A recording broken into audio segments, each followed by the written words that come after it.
आज हम मध्यकाल का आखिरी राजवंश पढ़ने जा रहे हैं जिसका नाम है मुगल वंश। मुगल वंश के बाद आधुनिक काल स्टार्ट होगा और मुगल काल करीबन 200 वर्ष 2 शताब्दी तक चला। बाबर ने इब्राहिम लोदी को पानीपत के प्रथम युद्ध में हराकर इस वंश की स्थापना करी थी और भारत में मुगल वंश की नींव रखी। तो पहले हम बाबर का थोड़ा परिचय हम जान लेते हैं। ये जो बाबर है ये फरगना का एक शासक है और मात्र 11 साल की उम्र में इसको राजगद्दी मिल गई क्योंकि इसके पिता उमर शेख मिर्जा की मृत्यु हो जाने के कारण इसको राजगद्दी मिली। उस समय ये मात्र 11 वर्ष का था। ये पितृपक्ष से तैमूर लंग का वंशज था और मातृपक्ष से चंगेज खां का वंशज था, जिस कारण इसमें योद्धा की पूरे गुण इसमें थे और इसने उसका परिचय भी दिया। इसका एक सपना था कि तैमूर की जो राजधानी थी समरकंद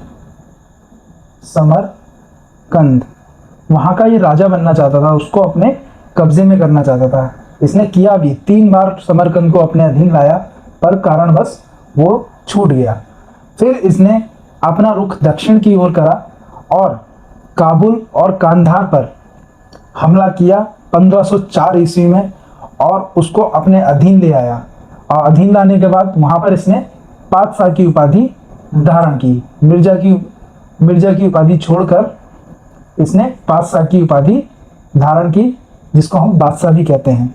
इसने अपना पहला बड़ा अभियान बाजौर और भेरा में किया 1519 ईस्वी में। इस युद्ध की खास बात यह थी इसने पहली बार बारूद और तोपखाने का प्रयोग किया था, इसलिए ये इम्पोर्टेंट हो जाता है हमारे एग्जाम के पर्पज से कि क्वेश्चन पूछा जा सकता है कि किस युद्ध में बाबर ने बारूद और तोपखाने का सबसे पहले इस्तेमाल किया था। तो बाजौर और भेरा में।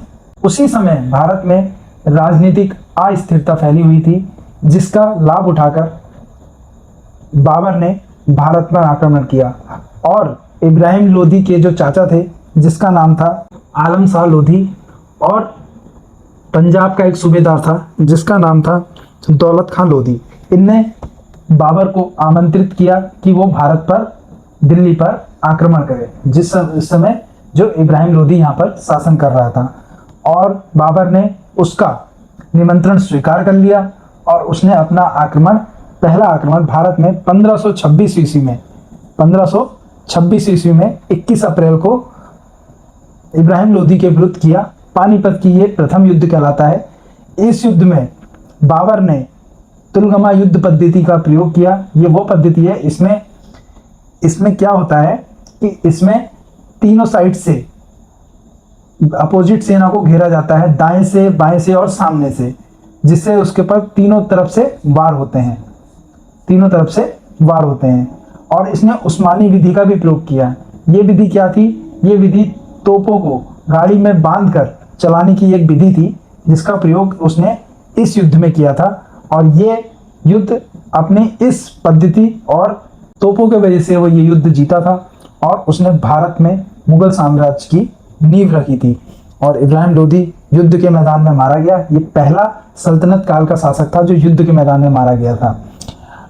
दूसरा इसने बड़ा युद्ध अगले ही साल किया 17 मार्च 1527 ईस्वी में खानवा पर।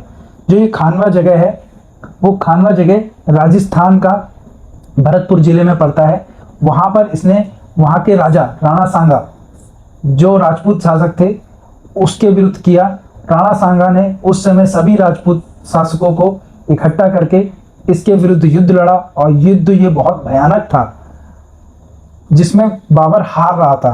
पर बाबर ने अपनी रणनीति बदली और इस युद्ध में उसने जिहाद का नारा दिया और उसने 1-2 काम और किए इस युद्ध को जीतने के लिए। तमगा नामक कर जो सैनिकों पर लगता था उसको हटा दिया और शराब के जितने भी बर्तन थे उनको तोड़वा दिया और जिहाद का नारा दिया, जिससे सेना फिर से उठ खड़ी हुई और उस युद्ध में राणा सांगा की पराजय हो गई और खानवा का युद्ध बाबर जीत गया। इस जीत के बाद बाबर ने गाजी की उपाधि धारण की। गाजी का मतलब होता है काफिरों का अंत करने वाला, वो व्यक्ति गाजी की उपाधि लेता है।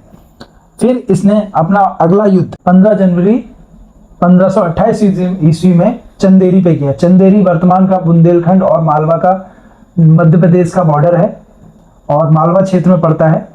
वहाँ पर इसने मेदिनी राय को परास्त करके वहाँ के किले पर कब्जा कर लिया। और इस युद्ध की विशेष घटना यह है कि यहाँ पर वहाँ की महिलाओं ने जौहर किया था। उसने अपना अगला बड़ा युद्ध 1500 अगले ही साल 1529 ईस्वी में घाघरा में, जो अभी वर्तमान में जो हमारा छपरा जिला है, यूपी बिहार बॉर्डर, वहाँ पर गंगा और घाघरा नदी के संगम के पास ये युद्ध लड़ा गया। और इस युद्ध की विशेषता ये थी कि ये थल और जल दोनों में लड़ा। तो इस प्रकार छोटे से शासन में उसने भारत में काफ़ी युद्धों को जीता और अपने वंश की नींव को मजबूत किया। तो ये इसके प्रमुख 4 युद्ध थे। इसको हम एक ट्रिक से भी याद कर सकते हैं। ट्रिक क्या है? बाबर पानी पीकर, खाना खाकर, चद्दर डाल के घर में सो गया। तो पानी से पानीपत का प्रतिनिधित्व, और खाना से खानवा का, चद्दर से चंदेरी का, और घर से घाघरा का युद्ध।